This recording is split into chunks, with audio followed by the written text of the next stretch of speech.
Bonjour à toutes et à tous, j'espère que vous portez très bien.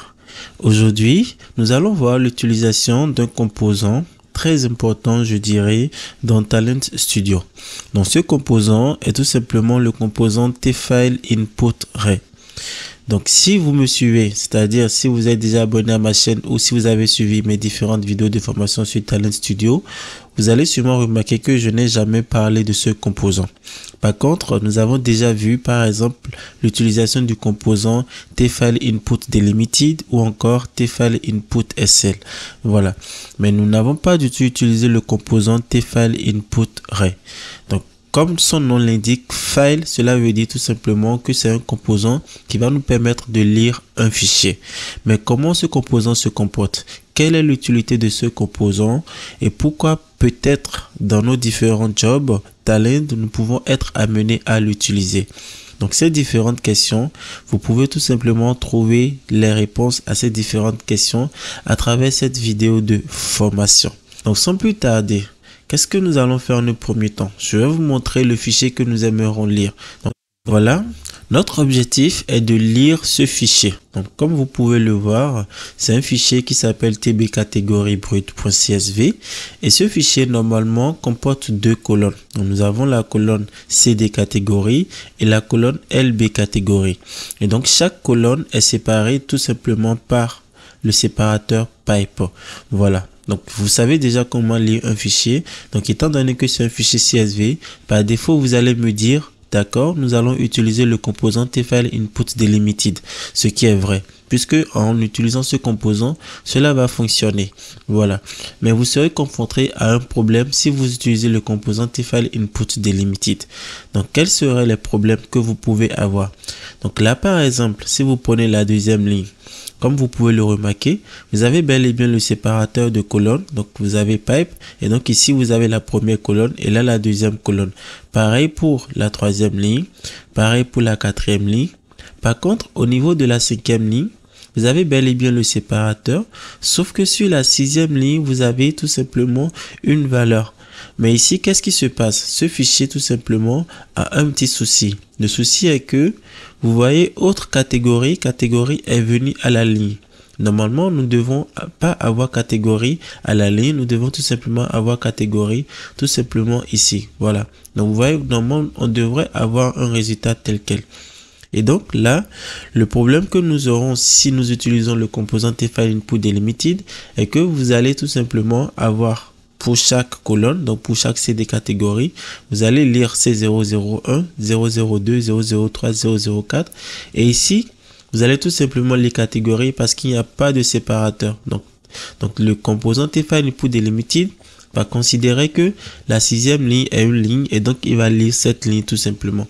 Voilà, donc cela n'est pas du tout le cas. Donc ici, vous avez un fichier brut. Ce fichier brut doit être traité, c'est-à-dire vous devez faire un petit traitement sur ce fichier afin d'avoir le bon fichier, c'est-à-dire afin d'avoir les données qui sont formatées correctement.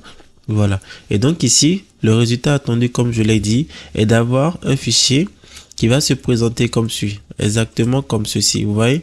Donc même ici vous avez des espaces, normalement nous ne devons pas avoir d'espace, donc tous les espaces de trop, il faudrait les enlever. Voilà, donc l'objectif avec le composant tFile Input Ray, donc vous allez voir tout à l'heure son utilisation, est de pouvoir arriver à un fichier tel quel. Voilà, donc vous voyez, c'est le résultat final. Donc comment nous allons faire pour atteindre ce résultat final? Ce sera l'objet de cette vidéo de formation. Voilà, donc là, nous allons tout simplement fermer le fichier, nous n'allons pas enregistrer. Voilà, parce que notre objectif est de pouvoir atteindre ce résultat. Ce faire, donc ici dans Other Job, nous allons créer un nouveau job. Voilà, donc pour créer un nouveau job, c'est vraiment très simple. Vous faites un clic droit, créer un job. Voilà, donc, nous allons nommer notre job tFile Input Ray. Voilà, comme ceci. Donc une fois encore, c'est un nom que je donne par défaut. Vous n'êtes pas obligé de donner le même nom. Donc là, nous allons faire Finish.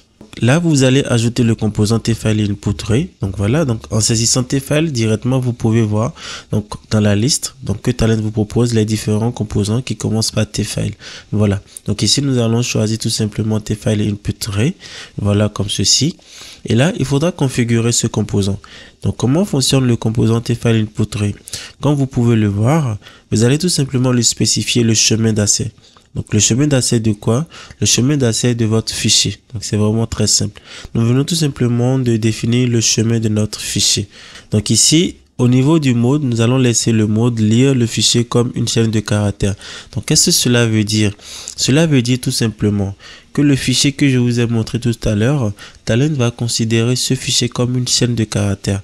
Donc c'est-à-dire le composant tfile input_ray va tout simplement lire votre fichier comme une seule colonne. Donc tout le contenu de votre fichier va être une seule colonne. Voilà, donc c'est la particularité avec le composant tfile input_ray. Donc vous voyez, quand vous cliquez directement sur modifier le schéma, par défaut, Talend vous définit déjà une seule colonne et vous n'avez pas la possibilité d'ajouter une colonne supplémentaire parce que le composant tfile input_ray considère tout simplement votre fichier comme une colonne. Voilà, donc c'est une chaîne de caractères et donc tout l'ensemble de votre fichier va être considéré comme une seule colonne. Et donc cette colonne aura comme type object. Voilà, donc c'est tout simplement le type que Talend définit à votre colonne. Voilà, donc là nous allons faire OK. Ici, nous allons modifier l'encodage. Nous allons choisir UTF-8.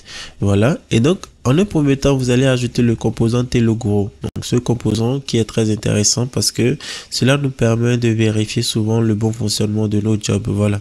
Donc, ici, vous allez tout simplement afficher le résultat directement dans la console. Voilà. Ici, nous allons tout simplement exécuter notre job. Donc, vous voyez, en exécutant votre job, qu'est-ce que vous allez remarquer? Vous allez tout simplement remarquer que vous obtenez le contenu de votre fichier. Donc, c'est exactement le même contenu. Voilà. Donc, nous allons tout simplement convertir ce contenu, donc qui est de type object. Nous allons le convertir tout simplement en chaîne de caractères. Voilà. Donc, comment faire pour convertir un contenu de type object en chaîne de caractères? Talend met un composant à votre disposition qui est le composant tConvertType. Voilà. Donc, tConvert. Et là, directement, nous pouvons choisir ce composant-là. Voilà. Nous pouvons enlever le TLogro. Voilà. Parce que c'était juste pour tester le résultat. Donc, juste pour voir le résultat dans la console. Donc, ici, nous allons faire lien principal. Et là, nous allons tout simplement définir un lien vers tConvertType. Voilà. Et donc, ce composant, pareil, qu'est-ce qu'il nous faut? Il nous faut définir tout simplement une colonne de sortie. Donc ici, au niveau de tConvertType à output, nous allons tout simplement ajouter une colonne que nous allons nommer également content. Voilà, donc c'est le nom que nous avons défini. Et là, en entrée, comme vous pouvez le voir, vous avez déjà content. Donc pourquoi vous avez content en entrée? Parce que l'entrée provient tout simplement du composant tfile input_ray. Voilà. Donc ici, notre objectif est tout simplement de convertir le type objet en chaîne de caractères. Voilà. Donc c'est vraiment très simple. Donc ici, nous allons faire un plus. Voilà. Et donc, position de la colonne d'entrée, c'est content. Colonne de sortie également, nous avons mis le même nom. Donc là, nous allons utiliser le composant tjava_row afin de supprimer les espaces vides et également de supprimer le saut de ligne. Donc là, nous allons saisir tjava_row, voilà, comme ceci. Pareil, là, nous allons établir un lien venant du composant tConvertType vers le composant tjava_row. Donc, ce composant, c'est vraiment un composant très simple. Donc, il vous permet en même temps d'écrire du code Java et également de transiter de la donnée. Qu'est-ce que cela veut dire?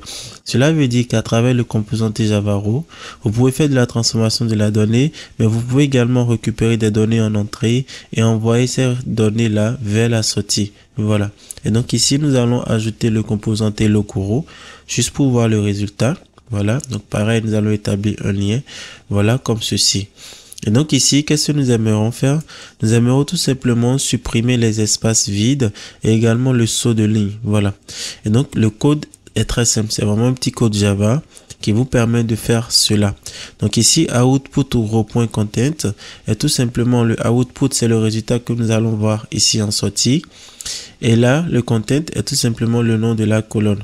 Donc, qu'est-ce que cela veut dire? Cela veut dire qu'au niveau de tjava_row, nous devons tout simplement avoir, donc dans modifier le schéma, ici nous devons avoir également au niveau de la sortie, nous devons avoir la colonne content, voilà, comme ceci. Et là, voulez-vous propager les modifications? Nous allons faire oui, afin que le composant TLogro bénéficie également de la colonne content, voilà. Donc, Et donc ici, input row, c'est tout simplement les données qui viennent de l'entrée. Voilà. Et ici, content, pareil, c'est le nom de la colonne en entrée. Donc, comme vous pouvez le voir ici, le nom de la colonne en entrée est content. Et donc, là, nous utilisons la fonction Java qui nous permet de supprimer les espaces de trop, également les sauts de ligne par tout simplement un seul espace. Voilà. C'est vraiment très simple. Là, nous allons maintenant exécuter notre job. Voilà. Avant d'exécuter, nous allons quand même ici cocher table, afficher les valeurs dans des cellules. Et là, nous allons exécuter notre job. Donc voilà, vous voyez, vous venez tout simplement d'exécuter votre job. Et donc, vous voyez maintenant, le résultat en entrée diffère beaucoup maintenant de votre résultat en sortie. Donc quand je dis résultat en entrée, qu'est-ce que nous allons d'abord, nous allons réafficher le résultat en entrée, c'est-à-dire le fichier initial, donc le fichier brut. Donc là, nous allons faire comme ceci, nous allons faire ligne principale, voilà, comme ceci. Récupérer le composant cible, non, nous allons faire non. Voilà, nous ne voulons pas récupérer cela. Et ici, nous allons exécuter à nouveau. Voilà, donc ici, juste pour comparer, comme vous pouvez le voir, ça c'est le fichier initial. Et donc le fichier initial, vous voyez, vous avez des espaces de trop. Et là maintenant, sur la ligne C003, vous n'avez plus du tout l'espace de trop. Et pareil, ici, autre catégorie, catégorie est venue à la ligne suivante. Donc vous voyez là, systématiquement, catégorie n'est plus venue à la ligne suivante. Voilà. Donc vous pouvez maintenant comprendre l'utilité du composant tFileInput_row. Donc, c'est un composant qui va lire tout votre fichier en bloc. Et donc, une fois que votre fichier est lu en bloc, cela veut dire que vous pouvez tout simplement faire de la transformation massive dans ce fichier qui est lu en bloc. Vu que tout ce bloc-là est considéré comme une seule colonne, vous pouvez faire de la transformation rapide et massive avec. Voilà. Donc, c'est vraiment une courte vidéo, mais qui vous donne l'astuce ou qui vous permet tout simplement d'utiliser le composant tFileInput_row et donc de vous donner une idée de ce que vous pouvez faire avec. Voilà. Donc, je vous remercie de m'avoir suivi. Je ferai très prochainement de nouvelles vidéos sur Talend et nous allons bientôt également proposer sur cette chaîne un autre mini projet sur Talend de quoi vous permettre de vous mettre à jour. Voilà. Donc, je vous dis à très vite pour une autre vidéo de formation sur Talend Studio.